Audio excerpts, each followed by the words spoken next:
welcome to this afternoon's Innovation Festival session. We're really pleased to have Peter Guest with us today to talk about a new CIfA toolkit that he has developed on Roman coinage. Before I hand over to Peter to discuss this, I just want to run through some housekeeping. I know some of you will have heard this before, but for anybody joining us for the first time, I'll just read out some of the housekeeping rules that we have. So today's session is being recorded. All recordings will be available to festival delegates as soon as possible after the session. Please keep your microphones on mute during the presentation. If you're happy to keep your cameras on, that would be great, as it's nice to see faces, but we do appreciate there may be things going on behind you or that you may wish to turn this off at times. We will have an opportunity for questions at the end of the session, but please do make use of the chat facility throughout. And when we get to the question and answer part, you can raise your virtual hands and then we'll ask you to unmute yourself and then you can ask a question if you haven't already popped it in the chat box. We want today to be a positive experience for everybody, so we welcome discussion and debate, but would ask you to show respect, courtesy and consideration to everybody else here. If we feel this is not being shown, we will remove people from the event. So hopefully that won't happen, but I hope you enjoy the session and I'll hand over now to Peter. Thank you. Thank you very much, Jen. Yes, I'll certainly try and be as respectful as I possibly can. So the plan for this afternoon is that I'll talk for about half an hour and then we should have 10 or 15 minutes or so of time for questions afterwards. I'm going to try now and share my screen. Let's see if that works. It seems to be working reasonably well. I hope you can all see that. That's fine, thank you. Good, thank you. So yes, as Jen mentioned, this is what I'm going to be talking about is the new CIfA's new toolkit for finds reporting, which will look specifically at Roman coinage. We're going to look at what it's for and also how to use it. This is the first of CIfA's, the first CIfA finds reporting toolkit. It follows on for a number of others that offer guidance and resources on how to record finds on and off site. The intention of the CIfA Finds Group was to try and expand those toolkits to include other resources that would make reporting and recording of individual finds more easier. And Roman coinage is the first one. It's possible that there might be others in the future, but let's see how this goes first. So the toolkit, what is the toolkit for? As it says on this slide here, and this is the only one I'm afraid with any pictures on it, the rest are text. The aim is to ensure the standardized identification and quantification of Roman coins. The intention being that we would like to get to the situation where Roman coins are being reported consistently and analysis of Roman coins is taking place reliably. We're talking here specifically about archaeologically recovered Roman coin assemblages, which might be from evaluations, might be from field walking surveys or metal detecting surveys, and also from excavations. Roman archaeologists and numismatists call these things site finds. So the toolkit is specifically designed for the reporting, the recording and reporting of site find assemblages. It might in the future have applications for the recording of hoards or for portable antiquities finds or whatever, but for the time being, it's specifically intended for archaeologically recovered coins. We would like to use the toolkit to encourage the integration of Roman coinage into wider archaeological narratives and to improve standards of Romano-British coin studies. It's the integration of Roman coin finds and analysis into wider archaeological narratives that is particularly important. And as the bottom of this slide repeats, it's intended to be used on any type of archaeological project, whether they are surface collections, watching briefs, excavations, whether those projects were taken place as part of developer-funded or developer-led investigations, academic research, or community-led schemes. It's intended for the guidance that's contained in the toolkit is intended for anybody who's reporting on a Roman coin assemblage. Generally, those people like myself, and there are plenty of others around, are referred to as coin specialists. That's slightly problematic, and when the toolkit does go live, hopefully in the next week or two, there's a section in there that explains that this particular specialism, it would be helpful if it was known in the future as archaeological numismatics, and specialists who are involved in archaeological numismatics could be referred to as archaeological numismatists. This separates those individuals who work on archaeologically recovered finds from pure archaeologists and numismatists. And obviously by the name itself, it combines those two big disciplines. It's also intended for anybody who's planning an archaeological project that's likely to recover coins, anybody commissioning a Roman coin report or monitoring a project that has produced a Roman coin assemblage, and in particular for anybody who is training or being trained in the identification, recording and reporting of Roman coins. As it says at the bottom, it's expected or anticipated that the toolkit will be useful for anybody in professional contract archaeology, museum archaeology, the academic world, etc., etc., etc. And the toolkit consists of a series of resources that are designed to achieve the project's aims, which are the reliable and consistent reporting and analysis of Roman coins. The toolkit, like the other toolkits, or this toolkit, is going to be hosted on the CIfA website alongside I think there might be 4 up there at the moment. This will be the 5th, and it will consist of a series of separate web pages that are explanatory and justificatory to some extent, that sets out much of what I'm going to talk about today, who the toolkit's for, what it's for, and how to use it. The trick, or one of the challenges of doing this, is trying to design something that is essentially hands-free, which has sufficient resources attached to it that means that people can use it independently without any support being provided by either myself or by CIfA or Historic England. I'll explain a little bit more about that in the next few minutes. So it'll be publicly available on the CIfA website. And as I say, there'll be a series of downloadable resources that people can use, including PDFs. But as you'll see later on, there's a template, which is an Excel spreadsheet. It's also important, I think, to explain what the toolkit isn't for. It has very clear aims and objectives, and not one of them is for the toolkit to be used as a guide to the identification of Roman coins. That's not the purpose of this toolkit. It anticipates that it will be used by an experienced archaeological numismatist or by trainee archaeological numismatists. There are various guides out there, particularly on the Port of Antiquities website and elsewhere, that are explanations of how to identify a Roman coin. This toolkit is for the reporting of Roman coin data, and it expects that the people who are completing it know what they're talking about. It's also not intended to dictate how analysis might take place. That's going to depend on all sorts of external factors. That might be the type of archaeological project, the nature of its aims and objectives, the size and condition of the coin assemblage, etc., etc., etc. And analysis will be determined by a conversation between the archaeological numismatist and other specialists, together with the project team, based on the initial WSI or the project design, and later on in the process, perhaps by the assessment report and the updated project design. But it's understood that the consistent and reliable reporting of Roman coins is a necessary prerequisite for the reliable analysis of those artifacts.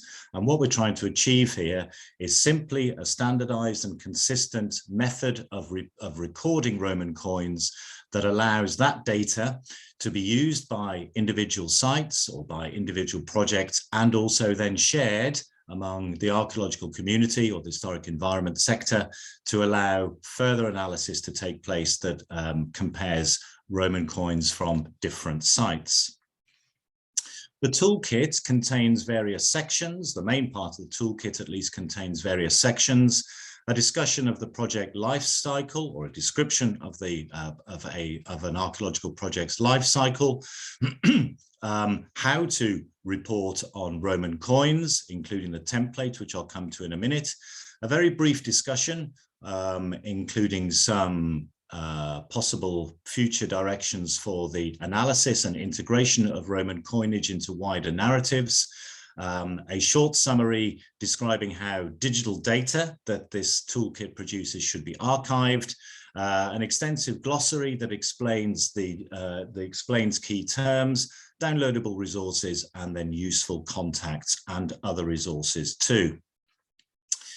What we've tried to do is to follow the FAIR guiding principles when designing this particular toolkit. These are a relatively new-ish set of principles in the recording of data generally, but specifically in this case for Roman coin identifications. FAIR is an abbreviation of findability, accessibility, interoperability, and reuse of digital assets. And so these principles underpin this particular toolkit. We want to make sure that everything can be reused and shared among the archaeological community, that the data that is produced is easily findable and is also easily accessible, and in this case also shareable. The main part, or the main element of the toolkit, is the Roman coin identification template, which has been created to facilitate the standardized identification of Roman coins. That exists as a downloadable Excel spreadsheet, which I'll come to in a minute, which can be easily converted into other spreadsheet database or word processing programs. It's designed to be compatible with most CMS programs currently in use in the museums, archives, etc. in the UK. And the toolkit itself, or the template, includes not just the Roman coin identification template, but lists of denominations, emperors, and also Roman coinage issue periods. So, I'll come back to this in a little sec. No, actually, I'll look at it now. The Excel spreadsheet, which I'll show you in a second, consists of 13 primary fields and 6 secondary fields for the recording of data about individual Roman coins and assemblages of Roman coins. You can see on this slide what the primary fields include and also what the secondary fields include. It's not essential that all of these fields are filled in. In fact, it might not be possible for all of them to be completed, but the primary fields are those that it's considered are essential where possible, and the secondary fields include that information that's thought to be less essential for most archaeological projects, but that doesn't have to be the case. How much of this information is recorded will be decided hopefully by a conversation between the archaeological numismatist and the field team or the post-excavation team, who might or might not need every single obverse legend to be recorded in full, the diameters, the weights, the wear and the diaxis of every single Roman coin to be completed as well. So that completes that part, the introductory part. I now need to go out and reshare my screen and show you the template. Here is the Roman coin identification template. It consists of a number of sheets, different sheets. Let me just try and get rid of that so I can actually see. Good. The first sheet, or the cover sheet, records the metadata that is required by the ADS and also by OASIS. The intention being that the result of completing this particular template will lead to a Roman coin archive document that can be submitted to OASIS and also then later on to the ADS. And this records the metadata that this template will contain, which is a prerequisite of the ADS. This cover sheet needs completing, but generally, if I go through this with you now, I will show you how I would use it, or there are various ways to use it, but this is how I imagine it would be easiest to use. Once it's downloaded from the CIfA website, what I would do is I would save it with a different file name. At the moment, it's called Roman Coin Identification Template plus Resources, which is a bit of a mouthful and might be difficult for you to find. So let's say I'm going to be looking at the assemblage of coins that we excavated at Hinton St Mary in Dorset earlier this summer. The site code of that particular excavation was DHSM22, and I then might call it Roman Coin Assessment List or something like that. That then, and save it into the right place. The main part of the template consists of the first two sheets, the metadata and the Roman coin ID template. This is where it is intended that the information will actually be submitted or entered and then submitted. And behind it, as you'll see in a second, there are various drop-down lists, and these are recorded on the final 4 spreadsheets in this particular resource. These are partially hidden, but also protected, but they're included there for people to see the data that's been provided for the various different drop downs. So what we might want to do, it's a little bit small on my screen. I generally use 2 screens. At the moment, I'm only on 1, so I might make it a little bit bigger. The site code, DHSM22, it's always useful for that to be included. It's useful for that to be included on this particular sheet, because when this data is uploaded to OASIS or the ADS, it might turn out that in the future, somebody wants to find this particular file, which records all of the coins from Hinton St Mary, and they then might want to incorporate that data into another spreadsheet where finds from other sites are listed. And so rather than being confused as to where a coin might come from, it's important in this template that the site code is recorded for every single entry. We might say Roman coin number 001 for sake of argument that came from context 1000.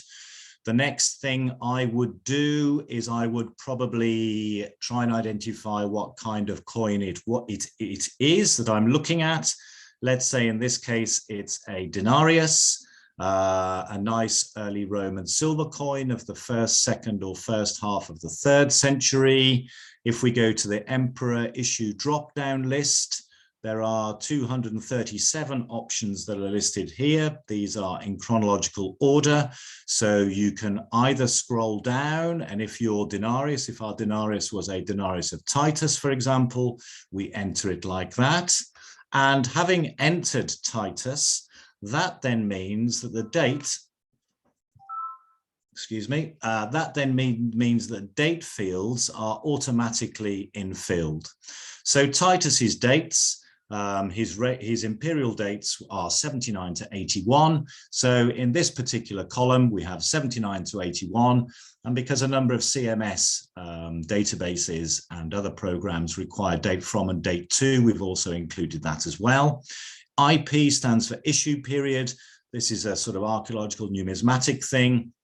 There are 22 issue periods that cover the Roman period in Britain, and it's an effective and easy way to summarize a Roman coin assemblage. So the recording automatically of the particular issue period for individual coins is hoped to be something of an aid.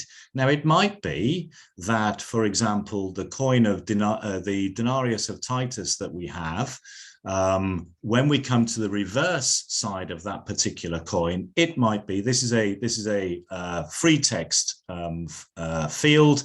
It might be that for example, the reverse is PM TRP 10. What else might it be? Imp 11 cos 5. I have no idea if that's I don't think it is, if that's a reverse of Titus. But it might be that the reverse of it, or perhaps sometimes the obverse, we're able to provide a more detailed or more accurate date for that particular coin. And if that, in that case, was struck in the year 80 AD, we know that, then we can change these particular fields to 80 AD rather than having Titus's imperial dates in there alone. And if we scroll then further to the right, sorry, I seem to have crashed and burned. Oh, hang on a second. Let's see if it's just pausing. It might be just pausing. There are other fields that we can include, such as the mint mark, if there is one, the mint, if that is known. In this case, that would be the city of Rome. If the coin, there we go. If the coin was for example, a copy, then we put in here that it is a copy. Let's see if anything else is going to work. I don't know why it's quite so slow. Here we go. Then we can scroll further to the right and complete as many of these fields as we possibly can.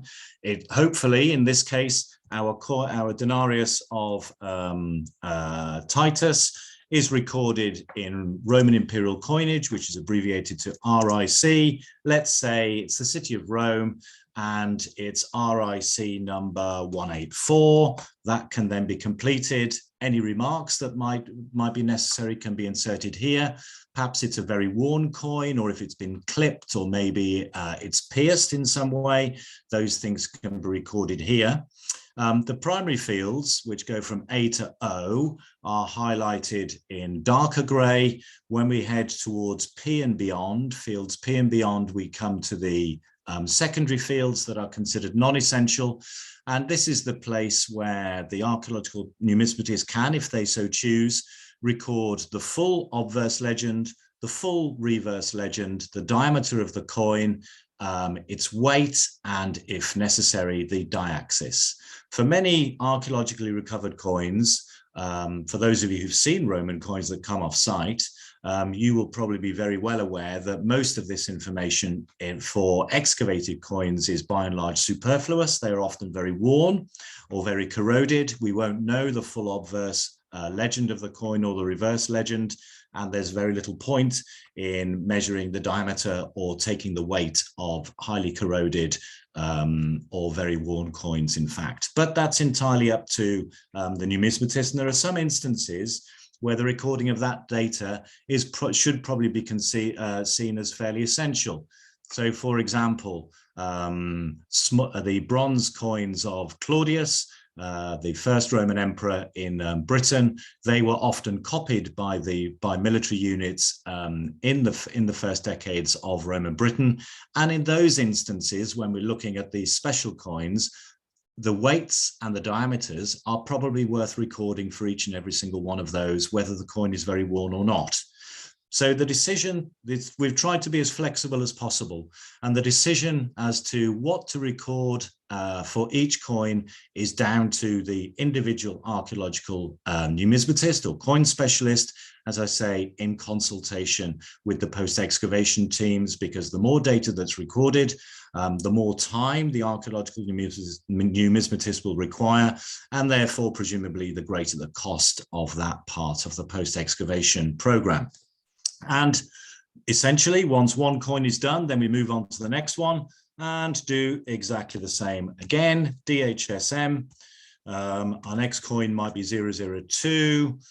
Let's say it comes from context 1001. In this case, why don't we say we've found, highly unlikely, but a very nice aureus, a nice gold coin of Titus's father, Vespasian. Now, this is where I'm hoping that things don't go horribly wrong. Yes. So this has these drop-down lists have filters, so that as you enter data, in this case, the name of the issuing authority, Vespasian, that then reduces the number of options available in the drop-down box, and that can then be easily selected. So Vespasian's imperial dates are 69 to 79. So as you can see, in this case, our lovely aureus has already had its dates attached to it. And then you just simply continue, enter the reverse, or the reverse type, if we know what that is, the mint. Oops, let me try one of the mint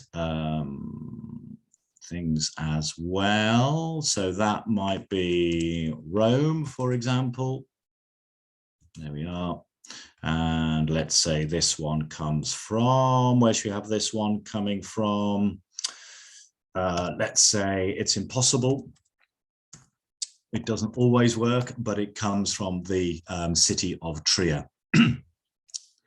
It's been I'm not a data specialist. I'm a Roman coin specialist and archaeologist and numismatist. I've been working with an Excel developer and coder over the last few weeks to try and get this in this template into a condition where we can share it and where it's easily usable. It needs to be user-friendly. It also needs to be as stable as possible. And that has been a considerable challenge, I have to say. James, the specialist or the coder, has been working with me on this. And as he pointed out the other day, most of the work that he does is for companies' internal use. So HR programs or HR databases, that kind of thing, or maybe finance. The other thing that he often works on are this kind of thing that are available online. And in both of those instances, you get support. If it's an internal HR document, then your HR colleagues will have support from somebody to tell them how to record data into a spreadsheet or onto a database. The same on most online resources like this.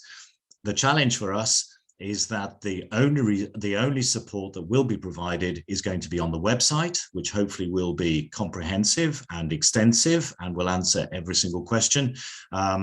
But that then means that providing this particular template in this particular format means that it needs to work, and it needs to work consistently and reliably, but also it needs to be simple enough so that people like me, I'm not particularly simple, but I'm not very good at I'm not very good at coding at all. People like me can use it, safe in the knowledge that it does exactly what it's set out to do.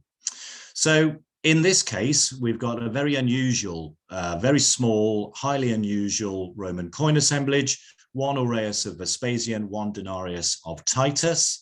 At the end of the process, what we would then want to do is complete this row in the metadata cover sheet. And we would want to put the file name in. So that might be DHSM 22 Roman coin assessment, for example. The title of the spreadsheet, well, it's probably the same as the other one. Oops, DHSM 22 Roman coin assessment. So that's what that is. This one is we could probably add XLSX in there. Brief description, assessment of Roman coins from Hinton St. Mary. And then the other elements here then need to be entered. Creator, that might be me, Peter, guest, Villanova Archaeology, etc., etc., etc. And then when that is completed, for a technical reason, this big button needs to be pressed in order to create the archive that can be uploaded to OASIS and to the ADS.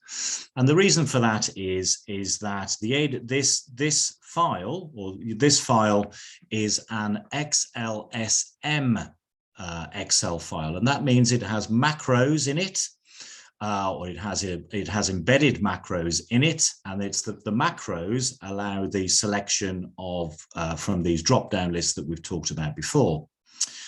That particular format is not supported by the ADS or by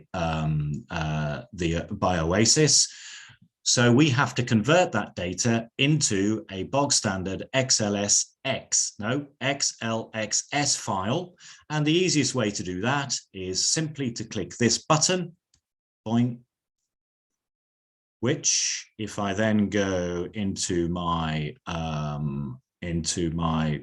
folder where I've saved all of this information, you can see that the original file that I used to complete the assemblage was an XLSM file, has now been converted into an SLX file, which can then be submitted together with the rest of the project archive to OASIS and to the ADS. So where we are at the moment, we are at the very end of this process. Poor James and I have probably got an hour or two more just to make sure that the final glitches in this particular template are ironed out, so that it is stable and that it works well for everybody wherever they are and however many coins they want to record on it. But we're getting very close, and hopefully we should have that done by the end of the week. The website, the draft website, is already ready.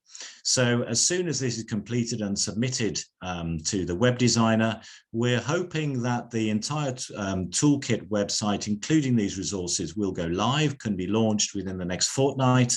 And hopefully then myself and other archaeological specialists who look at Roman coins will be able to use this and begin, hopefully, a bright future whereby all coins are recorded in the same standardized way, consistently and reliably, and that data can then be shared and downloaded and used in various intrasite comparisons much more easily than is the case at the moment. So that is the first part of my presentation, the what is it and what is it for, or how to use it. So perhaps we can now end that bit. Jen, I shall stop sharing and come back to you for any questions. Brilliant. Thanks very much, Peter. That was really interesting. And just to say that I think the extra work that's been put into that spreadsheet is really excellent. I think it will be very useful for people using that. So hopefully we'll get some good feedback when it is launched as well. Are there any specific questions? I've noticed one in the chat box. Does anybody want to raise their virtual hands and ask a question at the moment? Just wait to see if anybody raises their hands. Yeah, sure. Yep, we've got a question from Richard. Richard Hughes. I'll just ask you to unmute, Richard. There you go. At the end of your spreadsheet, you put some metrics in, for example, diameter, weight, condition. Would it be worthwhile having one that references first aid treatment to it upon discovery, or conservation treatment? Yes, I don't think so. Not on the spreadsheet as it's downloaded and as it should be then submitted. But you're right, there are going to be, I think on actually most projects, what I would do is I would add in further fields. And I would add, those fields would almost certainly come from the project team, and they would explain to me what the context is. It might describe it as a context type or feature type, if it was part of a broader landscape or a group. And I would also include if it was an assessment, I'd include a column that I could hand over then that would be an indication of recommendations for further cleaning, for example. That could then be passed on to the conservator so that they can then identify which coins require cleaning. It might be that it's only the reverse of the obverse, in which case I would say that. And the conservator could then tag on to that further information about what conservation or cleaning work actually took place. It's important, however, that when the template is saved to be part of the archive, that those columns or those fields are deleted, and what you submit once you press the big blue button on the cover page is the same as, apart from the rows have been entered, the various columns are exactly the same as when it was downloaded. So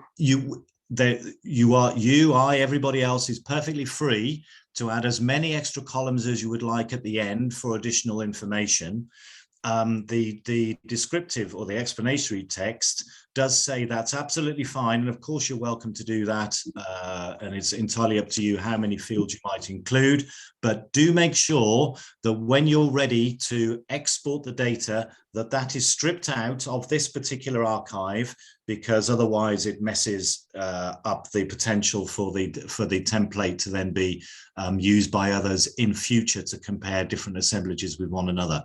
That's quite a long-winded answer, Richard. I hope that Thank you. Yeah. I hope that covers it. I think the answer is yes, but. Brilliant. Thank you, Richard. Does anybody else have a question? If you raise your hand, I will ask you to unmute. While you do that, it's also worth perhaps, Jen, explaining how we got to this stage. Yes, please do. Some background. It's been a couple of years in the making. It was an initiative that was raised by the by CIfA's Finds Special Interest Group, and it has been through 4 rounds of consultation. The first round was with CIfA and Historic Environment, with CIfA and Historic England. The second round was with a number, I think 20 archaeological and numismatic specialists, both working in museums and universities and also in the commercial sector. The third round was then to CIfA members, I think, or at least Finds Group members, and then the final round was a general open round of consultation. And it's worth emphasizing that obviously that took quite a long time, but I'm convinced that the end result is a better product, is a better resource as a result of that lengthy consultation, because we've heard from archaeologists who might want to commission Roman coin assemblages. We've heard from numismatists and archaeological numismatists who might be completing these templates. And at each stage, we've had some very good, very helpful and positive feedback that we've used to make various changes to not just the template, but also to other parts of the toolkit, which means that I think it will never please 100% of the people all the time, but I think we should be able to please most of the people most of the time, which, as far as I'm concerned, is a win-win. No, I definitely echo that, and also to say that consultation process is one that we follow for all of our toolkits and our different projects, obviously dependent on the audience, but we try and consult as many people as possible to ensure that we've got that feedback, and some of it, as Peter said, is extremely valuable in pointing out things or highlighting issues. So if you do get an email in the future asking you to consult on something, please do read it and get involved. Peter, we do have a question in the chat. And I don't know if you can see that, or do you want me to read it out? Would you mind reading it out? Yeah, that's fine. So this is from Anna, and she's asked, is there likely to be a guidance document, or better, a short guidance video to take people through a full recording of a coin? This might make it clearer for those not recording coins regularly or as part of their job, volunteers, for example, and ensure correct information is recorded. Yes, there is a how to use the guide, how to use the template part of the website that explains in some detail the process that needs to be gone through in order to complete the template. It is worth emphasizing that the recording, the identification and recording of Roman coins is a specialist task that really should only be done by experienced specialists, that perhaps in association with people who are being trained up as well. As I mentioned at the beginning of my presentation, what the toolkit isn't, it's not a guide as to how to record a coin. There are guides on how to record coins available on the web elsewhere. The Port of Antiquities site, for example, has a good guide. But for those who are going to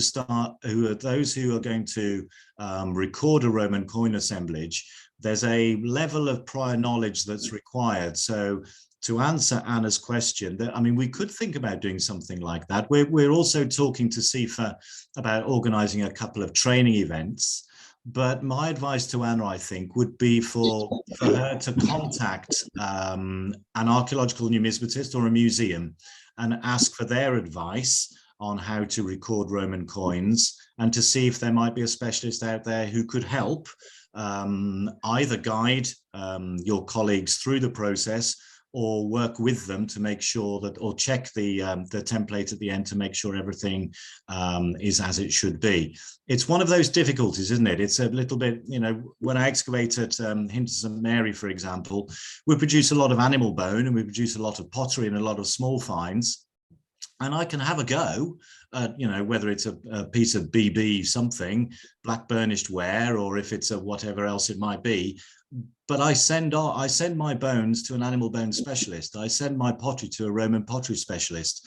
And, you know, the same thing needs to happen with Roman coins as with most other finds. Specialists have gained, you know, have often many years prior knowledge and expertise, and they can do things well, and they can also do things much more quickly. That's not to say that there's no capacity to train people up, but I think that training needs to happen alongside an experienced specialist. Brilliant, thank you, Peter. Richard. Sorry, another question. One of your columns is context.